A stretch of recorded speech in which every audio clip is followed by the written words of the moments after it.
The term famous last words holds a lot of weight. Often in pop culture, looking at the last words of icons or celebrities who've made the world a better place by contributing their art or talent usually offer up some valuable insight for those of us still in the land of the living. But sometimes the last words of a famous individual can be much more menacing and foreboding. The individuals on our list today are all high-profile criminals, most of which are guilty of some of the most heinous crimes known to mankind. And their last words are ones that send shivers down your spine. Some of these last statements are eerie, others are just a verbal middle finger. But regardless, all of them are unsettling in their own ways. These are our top 5 scariest last words from inmates. And at number 5, Peter KURTEN. Peter KURTEN was a German serial killer who committed a slew of murders and violent and sadistic sexual assaults back in 1929. He earned himself the nickname the Vampire of Dusseldorf and the King of Sexual Perverts. He would often drink his victims' blood after mutilating them. He was found guilty of 9 counts of murder, 7 counts of attempted murder, and was also convicted of an arson, attempted robbery, breaking and entering, burglary, seduction, theft, and threatening behavior. He also confessed to the murders of a 9-year-old and 17-year-old girl in 1913, and also claimed that his actions were taken in an attempt to achieve the greatest heights of sexual ecstasy. His sentencing for the former charges was death by beheading, which occurred in July of 1931. Before he was beheaded, his last words were, I quote, "After my head is chopped off, will I still be able to hear, at least for a moment, the sound of my own blood gushing from the stump of my neck? That would be the pleasure to end all pleasures." Up next at 4, Timothy McVeigh. Timothy McVeigh is often considered to be a product of the white supremacist movement. He was the man behind the 1995 bombing of an Oklahoma City government building, which killed 168 people, including small children, and injured over 680. After the events of the 1992 Ruby Ridge incident and the 1993 siege on Waco, Timothy felt inclined to get revenge by targeting a federal government building in which some of the individuals who he believed were responsible were. In both of those incidents, those involved and who were the victims had ties to the white supremacist movement, and operations led by the government to defuse those individuals had gone haywire, resulting in civilian deaths. He, along with 2 Army veteran friends of his, crafted a bomb and targeted the building, but ultimately his 2 friends backed out, articulating their fear of actually harming innocent people. McVeigh didn't care though, and carried out his plan anyway. He was sentenced to death, and his last words were remorseless, and still blindly arrogant in his crusade to defy. I quote, "I am the master of my fate. I am the captain of my soul." And at number 3, Barbara Graham. Barbara Graham was convicted of murdering a 64-year-old widow named Mabel Monahan. Barbara spent most of her life enduring hardship, working as a prostitute, and after marrying a man named Henry Graham, who was a hardened criminal, she fell deeper down the rabbit hole herself. That's when she met Jack Santo and Emmett Perkins, friends of her husband's, the latter with whom she had an affair. Perkins had a lead on an old woman who had a lot of money stored at her property, who was Mabel, and they planned to rob her house in Burbank. The crime didn't go as planned, and Monahan was killed in the process. Barbara was nicknamed Bloody Babs by the press at the time, and she was convicted of the murder at the age of 31, sentenced to die by gas chamber. Her last words are perhaps the most profound out of all of the individuals on this list. I quote, "Good people are always so sure they're right." Barbara was the 3rd woman in the state of California to be executed by gas. Later in 1958, a film was made about her, starring Susan Hayward, who won an Oscar for her performance. And at number 2,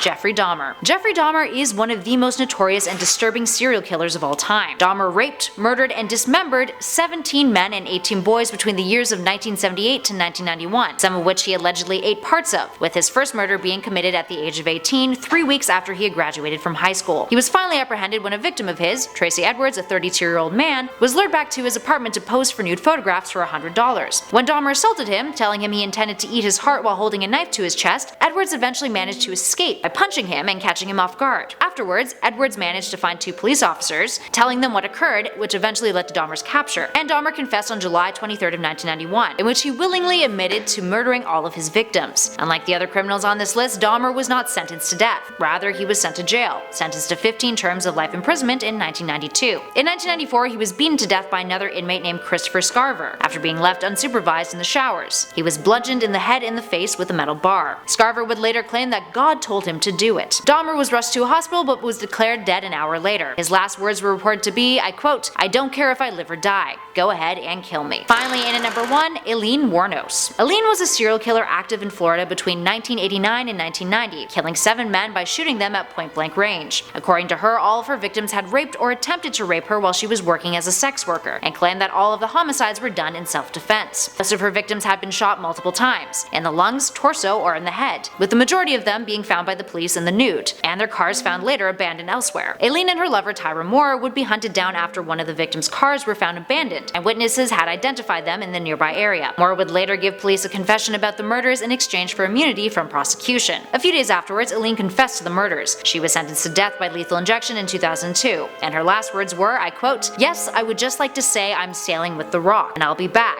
like Independence Day, with Jesus. June 6th, like the movie. Big mothership and all, I'll be back." Talk about eerie, and also kinda weird. Charlize Theron would portray AILEEN in the film Monster and won an Oscar for the role. So I guess ultimately at the end of the day, if you play a notorious serial killer, you'll probably win an Oscar, if that's the lesson we learned from this video. Alright, there we have it. Which of these did you find the most chilling? Give us a shout in those comments below and let us know. If you dug this video, hit that like button, and be sure to subscribe to our channel for more creepy content. We also have a nifty little playlist flashing on our screen right now, just waiting for you to click it. In the meantime, thanks for watching everybody. I'll catch you all in the next video.